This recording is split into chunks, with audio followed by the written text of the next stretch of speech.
The Uber driver switched to Arabic on his phone, and I understood every word he said about me.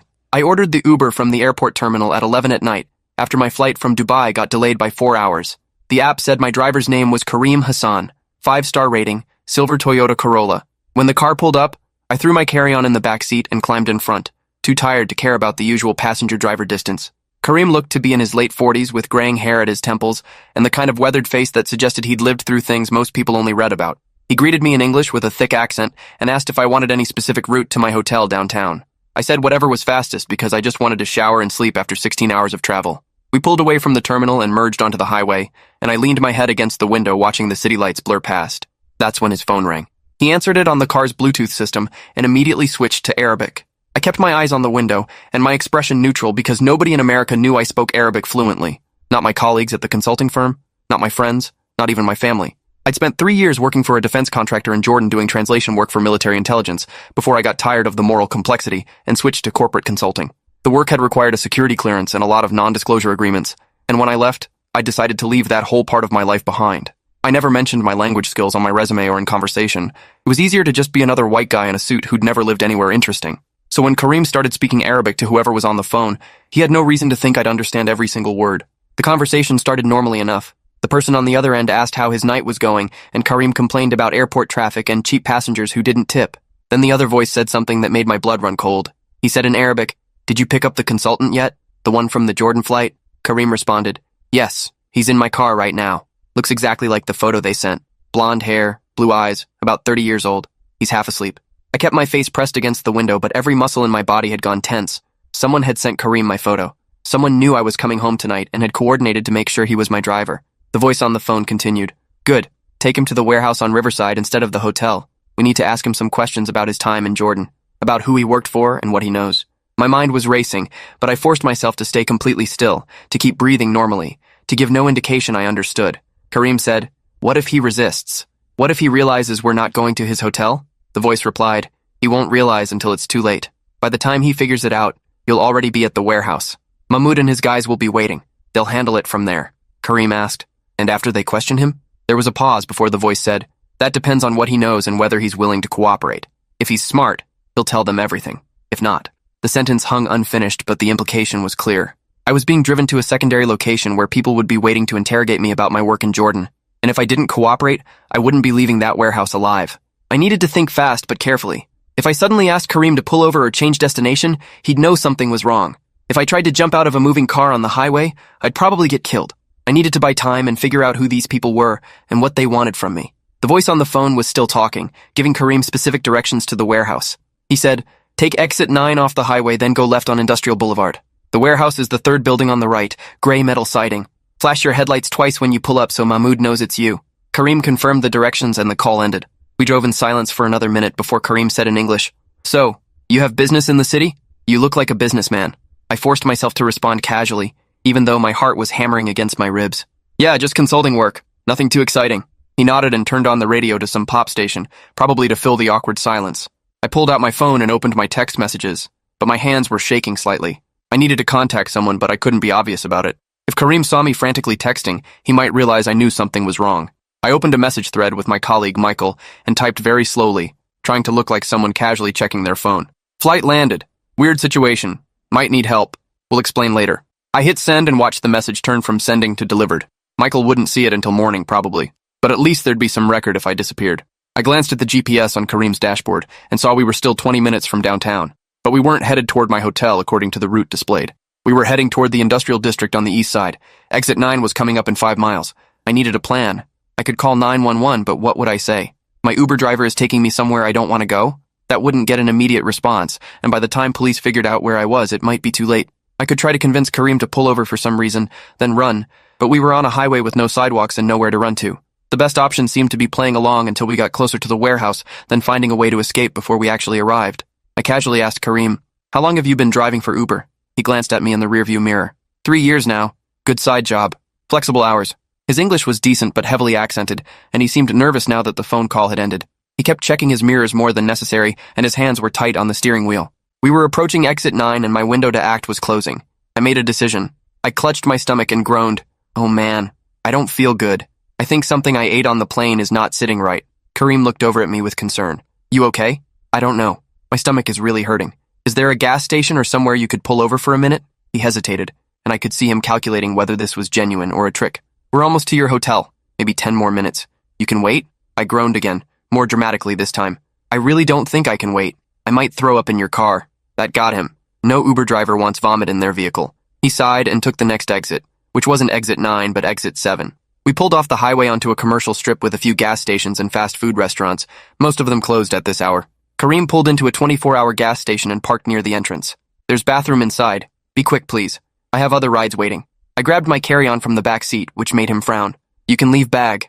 I watch it. No, that's okay. I've got my laptop in here. I'll just take it. I climbed out before he could argue and walked quickly toward the gas station entrance. My legs felt weak and my hands were still shaking, but I forced myself to move with purpose. Inside, the gas station was nearly empty except for a bored-looking clerk behind bulletproof glass. I walked past the bathroom toward the back of the store where there was a rear exit that led to the parking lot behind the building. I pushed through the door and found myself in a dark lot with a few employee cars. I could hear traffic from the highway nearby. I pulled out my phone and opened the Uber app, but my hands were shaking so badly I almost dropped it. I canceled Kareem's ride and immediately requested a new one from a different service, Lyft. The app said a driver was 8 minutes away. 8 minutes I needed to stay hidden, and hope Kareem didn't come looking for me. I crouched behind a dumpster in the shadows and tried to control my breathing. My new driver, a woman named Patricia, was showing us 6 minutes away now. I could see the GPS dot moving toward my location. Back in the front parking lot, I heard a car door slam. Kareem had gotten out. I heard him talking on his phone in Arabic again, his voice tense and angry. He was saying, he took his bag and went inside, but he hasn't come back.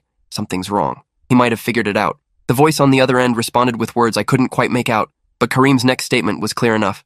I'm going to check the bathroom. If he ran, he can't have gone far. 4 minutes until Patricia arrived.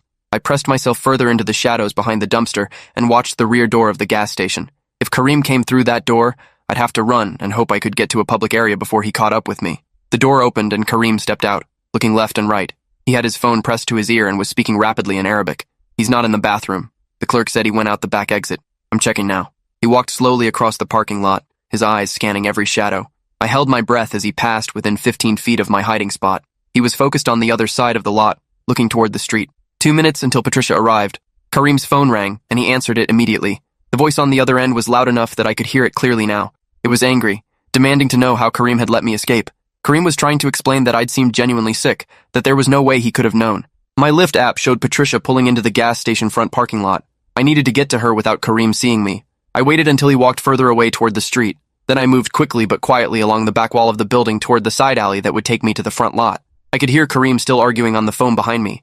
I reached the front parking lot and saw a small red sedan with Lyft stickers in the window. Patricia was a woman in her 60s with gray hair pulled into a ponytail.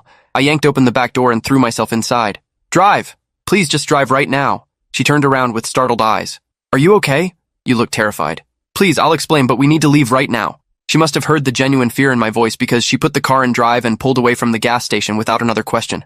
I looked back and saw Kareem emerging from the side of the building, phone still to his ear, watching us drive away. Patricia drove for a few blocks before pulling into a well-lit parking lot outside a closed shopping center. She turned around in her seat. Okay, what's going on? Should I be calling the police? I took a deep breath and tried to organize my thoughts. My previous Uber driver. Something was wrong. He was taking me somewhere I didn't want to go. I heard him on the phone talking about it. Talking about what? About taking me to a warehouse instead of my hotel. About people waiting there who wanted to question me. Patricia's eyes widened. Question you about what? That was the part I couldn't fully explain without revealing things about my past that were supposed to stay classified. I used to work overseas. I think someone found out and they want information about what I did there. Patricia pulled out her phone. We're calling the police right now. I put my hand on her phone gently. Wait, if we call the police, they'll take a report, maybe investigate, but these people know where I live and work. They coordinated this whole thing. If I make this official, I become a bigger target. So, what do you want to do? Take me to a hotel, not the one I originally booked. Somewhere random where I can figure out my next move. Patricia studied my face for a long moment. You're not a criminal, are you? Not running from the law?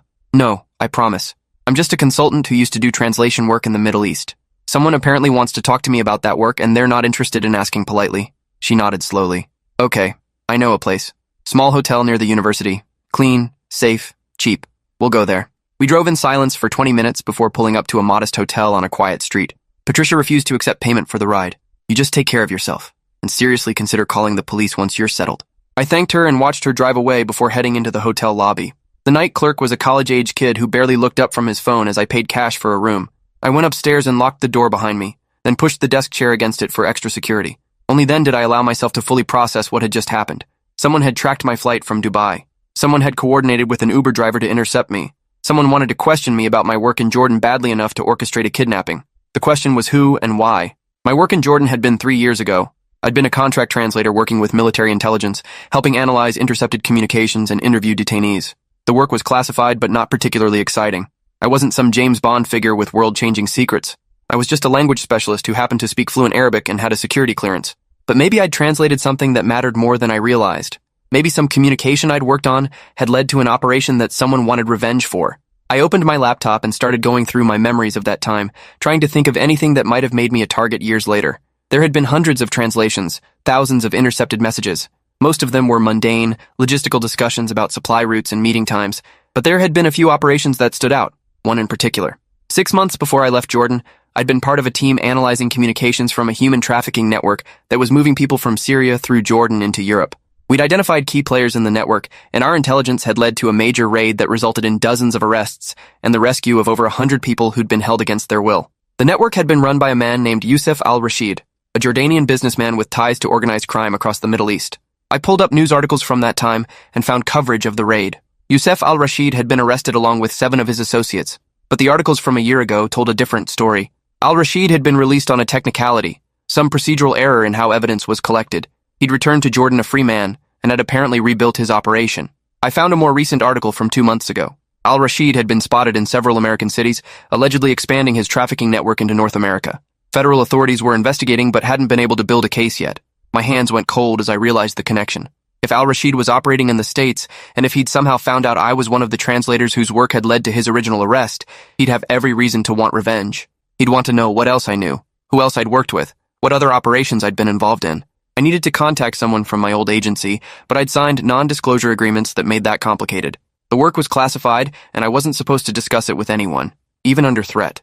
But if Al-Rashid's people were actively hunting me, I needed protection that only the government could provide. I dug through my old files until I found the emergency contact number I'd been given when I left the agency. It was supposed to be used only for security breaches or threats to former contractors. This qualified. I dialed the number even though it was nearly 2 in the morning. A woman answered on the second ring. Verification code. I recited the string of numbers and letters I'd memorized 3 years ago, hoping they were still valid. There was a pause while she checked her system. Code verified. State your name and the nature of your emergency. My name is Daniel Foster. I worked as a contract translator in Jordan from 2019 to 2022.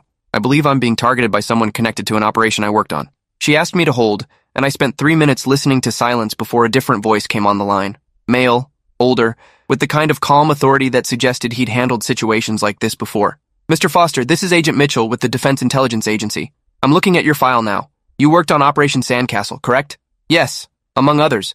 But I think this is specifically about Sandcastle, about Youssef al-Rashid. Tell me what happened tonight. I walked him through everything from the Uber driver's phone conversation to my escape at the gas station. He listened without interrupting, and I could hear him typing notes. When I finished, he said, "You did the right thing by calling. Al-Rashid has been on our radar since he entered the country 6 weeks ago. We've been tracking his movements but haven't had enough evidence to act. If he's actively targeting former contractors, that changes things. What kind of protection can you offer? Short term, we can arrange secure housing and surveillance. Long term, it depends on whether you're willing to cooperate with an active investigation. If Al-Rashid is building a trafficking network here, we need to shut it down. Your knowledge of his previous operation could be valuable." I signed NDAS. I can't just start talking about classified operations. The NDAs have exceptions for authorized debriefings and ongoing security threats. If you're willing to work with us, we can make it legal. We'll need you to come in for a full debrief, go through everything you remember about Sandcastle, identify any connections that might help us locate Al-Rashid's current operation. I thought about it for approximately 10 seconds. When and where? I'm sending a car to pick you up. Should be there in 40 minutes. Pack light. You won't be returning to that hotel. Where are you taking me? Secure facility outside the city. You'll be safe there while we sort this out. The car arrived exactly 40 minutes later. 2 agents in suits who checked my ID and escorted me to a black SUV with government plates. We drove for an hour into the countryside before turning down an unmarked road that led to a gated facility that looked like a corporate retreat center, but was obviously something more secure. Inside, I was taken to a comfortable room with a bed, desk, and private bathroom. No windows, but not quite a cell either. Agent Mitchell arrived the next morning with coffee and a thick folder. He was in his 50s with gray hair and the tired eyes of someone who'd seen too much. "Let's start from the beginning," he said, opening a laptop. "Tell me everything you remember about Operation Sandcastle." For the next 6 hours, I walked through every detail I could remember. The intercepted phone calls, the coded messages, the locations of safe houses where trafficked people had been held. Mitchell took notes and occasionally stopped me to ask clarifying questions or show me photos of people I might recognize. Near the end of the debrief, he pulled up a surveillance photo. "Do you recognize this man?" It was Kareem, my Uber driver from the previous night. That's the driver who tried to take me to the warehouse. His real name is Kareem Al-Naduri. He's Al-Rashid's cousin, been in the States for 5 years. We've been watching him but didn't have enough evidence to arrest him. Until now. Until now? Your testimony about what he said on that phone call gives us probable cause to bring him in for questioning, and his phone records will lead us to the warehouse he was taking you to, which will lead us to other members of Al-Rashid's network. So I'm bait. Mitchell smiled grimly. You're a witness. But yes, your involvement has accelerated our timeline considerably. We were planning to move on Al-Rashid within the month. Now we're moving within the week. Over the next 5 days, I stayed at the secure facility while the DIA built their case. Mitchell kept me updated on developments. They'd arrested Kareem and several other associates. They'd located the warehouse on Riverside and found evidence of human trafficking, financial records that connected to Al-Rashid's previous operation in Jordan. The case was coming together, but Al-Rashid himself remained elusive. He'd gone underground as soon as his cousin was arrested, and they were having trouble locating him. On the 6th day, Mitchell came to my room with a proposal. We want to use you to draw Al-Rashid out. Absolutely not. Hear me out. We'd have full surveillance and tactical teams in place. We'd control every aspect of the situation. But Al-Rashid wants to find you, wants to know what you know. If we let him think he's succeeded, he'll surface and we can grab him. You want me to let myself get kidnapped. We want you to attend a meeting in a controlled environment where Al-Rashid thinks he has the upper hand, but we're actually running the show. You'd be wearing a wire, we'd have agents in the building, and you'd never actually be in danger. I thought about the 100 people who'd been rescued in that Jordan raid. Thought about however many people Al-Rashid was trafficking now. What would I have to do? The plan was elaborate but simple in its core concept. I would return to my normal life, go back to work, act like nothing had happened. The DIA would spread word through their informants that I was back and unprotected. Al-Rashid would make another attempt to grab me, but this time, they'd be ready. 3 days later, I walked into my office building downtown like I'd just returned from a normal business trip. My colleagues welcomed me back and asked about Dubai. I gave vague answers about meetings and jet lag. I went through the motions of normal work, all while knowing that DIA agents were watching my every move from surveillance vans and office building across the street. On the 2nd day back, I got a call from an unknown number. I let it go to voicemail. The message was in Arabic. Mr. Foster, we know you understand this language. We know what you did in Jordan. We'd like to discuss this with you in person. Come to the Riverside Cafe tonight at 8. Come alone or people will get hurt. I played the message for Mitchell through a secure line. That's it. That's him making contact. You okay to do this? Do I have a choice? You always have a choice. But if you want to end this threat permanently, this is how we do it. That evening, I walked into the Riverside Cafe at exactly 8. It was a small Mediterranean restaurant in a quiet neighborhood, nearly empty on a Wednesday night. A man in a dark suit sat in a corner booth and gestured for me to join him. Youssef Al-Rashid looked older than his photos, with gray streaking his dark hair and deep lines around his eyes. He smiled as I sat down, but it was the smile of a predator. Mr. Foster, thank you for coming. You didn't give me much choice. There's always a choice. You chose wisely. He signaled the waiter and ordered coffee for both of us in Arabic. Then he switched to English. You cost me 3 years of my life and millions of dollars in business. That operation in Jordan was very damaging to my organization. You were trafficking human beings. You deserved worse than 3 years. His smile disappeared. I don't need your moral judgment. I need information. I need to know who else worked on that operation.